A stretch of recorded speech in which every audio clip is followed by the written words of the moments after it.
Hello, everybody. It's Daddy and Kids. We hope that this reading finds you well. Tonight, we're going to read A Bad Case of Stripes by David Shannon. We hope you enjoy the presentation. All right. Camilla Cream. Will you hold that right there, Patootie? Camilla Cream loved lima beans, but she never ate them. All of her friends hated lima beans, and she wanted to fit in. Camilla was always worried about what other people thought of her. Today she was fretting even more than usual. It was the first day of school, and she couldn't decide what to wear. There were so many people to impress. She tried on 42 outfits, but none seemed quite right. She put on a pretty red dress and looked in the mirror. Then she screamed. Oh, have you guys ever felt like that? I'll do this one. Her mother ran into the room and she screamed too. "Oh my heavens," she cried. "You are completely covered with stripes." This was certainly true. Camilla was striped from head to toe. She looked like a rainbow. Mrs. Cream felt Camilla's forehead. "Do you feel all right?" she asked. "I feel fine," Camilla answered. "But just look at me." "You get back in bed this instant," her mother ordered. "You're not going to school today." Camilla was relieved. She didn't want to miss the first day of school, but she was afraid of what other kids would say, and she had no idea what to wear with those crazy stripes. That afternoon, Dr. Bumble came to examine Camilla. "Most extraordinary," he exclaimed. "And I've never seen anything like it. Are you having any coughing, sneezing, runny nose, aches, pains, chills, hot flashes, dizziness, drowsiness, shortness of breath, or Controllable twitching?" "No," Camilla told him. "I feel fine." "Well then, Dr. Bumble," he said, turning to Mrs. Cream, "I don't see any reason why she wouldn't go to school tomorrow. Here's some ointment that should help clear up those stripes in a few days. If it doesn't work, you know where to reach me." And off he went. The next day was a disaster. I got this one. Everyone at school laughed at Camilla.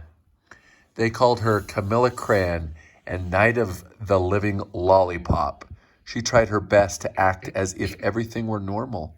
But when the class said the Pledge of Allegiance, her stripes turned red, white, and blue, and she broke out in stars. Can you believe that? I think it looks kind of cool, no? The other kids thought it was great. One yelled, "Let's see some purple polka dots." Sure enough, Camilla turned all purple, all polka dotty. Someone else started checkerboard, and a pattern of squares covered her skin. Soon everyone was calling out different shapes and colors, and poor Camilla was changing a part so that you can change channels on the TV. I got this one. That night, Mr. Harms, the school principal, called. "I'm sorry, Mrs. Cream," he said. "I'm going to have to ask you to keep Camilla home from school. She's just too much of a distraction, and I've been getting calls from the other parents. They're afraid those stripes may be contagious." Camilla was so embarrassed. She couldn't believe that 2 days ago everyone liked her. Now, nobody wanted to be in the same room with her. Her father tried to make her feel better. "Is there anything I can get you, sweetheart?" he asked. "No, thank you," she sighed. Camilla. What she really wanted was a nice plate of lima beans, but she had been laughed at enough for one day. You want me to do this one as well? Well, yes, I see. Dr. Bumble mumbled when Mr. Cream phoned the next day. "I think I'd better bring in the specialists. We'll be right over." About an hour later, Dr. Bumble arrived with 4 people in long white coats. He introduced them to the Creams. "This is Dr. Grop, Dr. Sponge, Dr. Cricket, and Dr. Young. Then the specialist went to work on Camilla. They squeezed and jammed, tapped and tested. It was very uncomfortable. Well, it's not the mumps, concluded Dr. Grop, or the measles, said Dr. Sponge. Definitely not chicken pox, put in Dr. Cricket, or sunburn, said Dr. Young. Try these, said the specialist. They even handed her a bottle filled with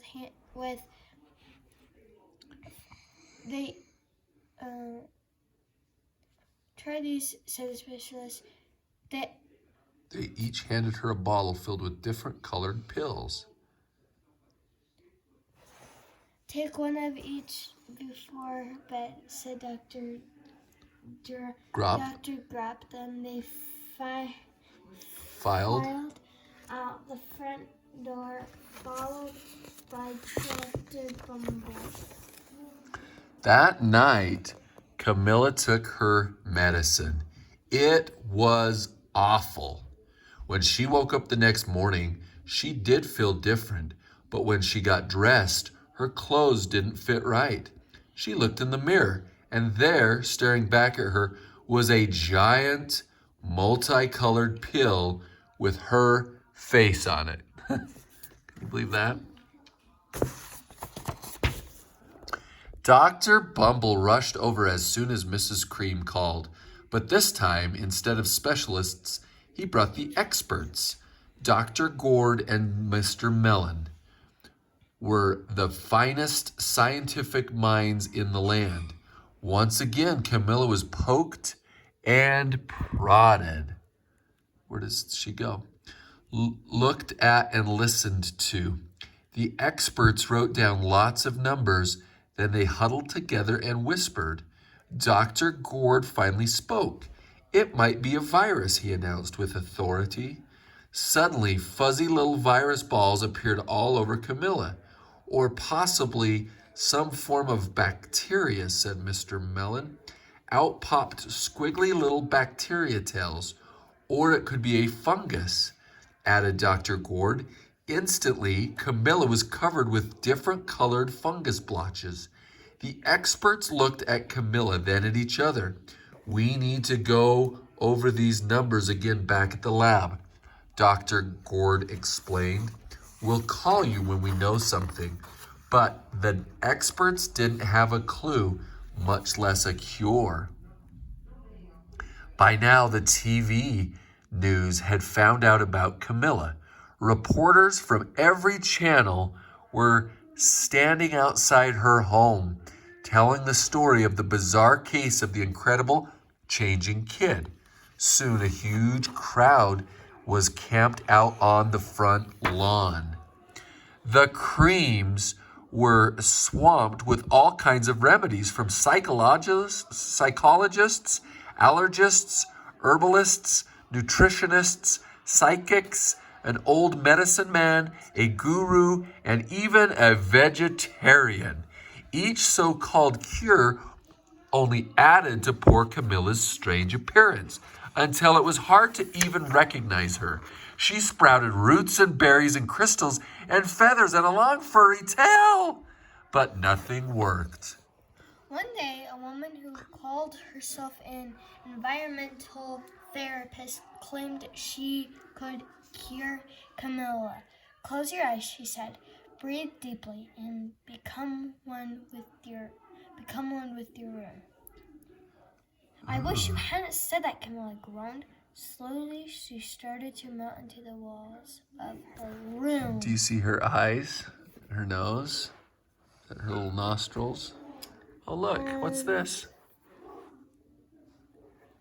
Her bed became a rack. Her nose was a dresser. Where are we at? 2 paintings were her eyes.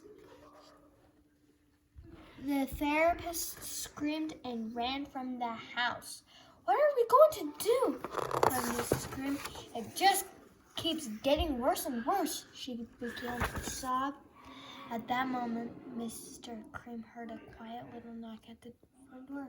He opened it, and there stood an old woman who was just as plump and sweet as a strawberry. Excuse me, she said brightly, but I think I can help. I got this one. Whoa. She went to Camilla's room and looked around. My goodness, she said with a shake of her head. What we have here is a bad case of stripes. One of the worst I've ever seen. She pulled a container of small green beans from her bag. Here, she said, these might do the trick. Are those magic beans? Asked Mrs. Cream. Oh my, no, replied the kind old woman. There's no such thing. These are just plain old lima beans. I'll bet you'd like some, wouldn't you? She asked Camilla. Camilla wanted a big, heaping plateful of lima beans, more than just about anything. But she was still afraid to admit it. Yuck, she said. No one likes lima beans, especially me. Oh dear, the old woman said sadly. I guess I was wrong about you. She put the beans back in her bag and started toward the door. Camilla watched the old woman walk away. Those beans would taste so good.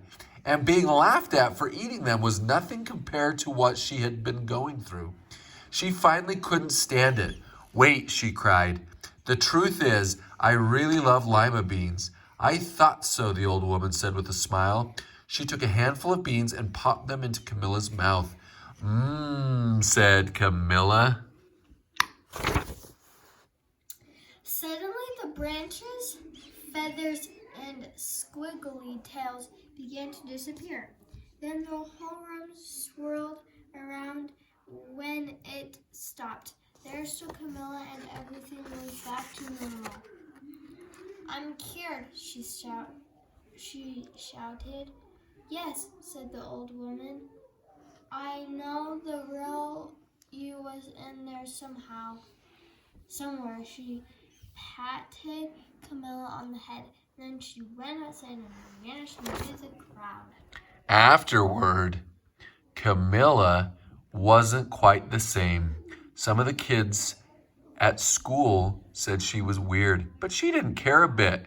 She ate all the lima beans she wanted, and she never had even a touch of stripes again. What'd you guys think of this? I think that was a good and stripy book. Yeah, kind of a stripy book. How about you, Petunia? Where's our special guest, Molly? Is she going to make an appearance? Has she gone to bed? She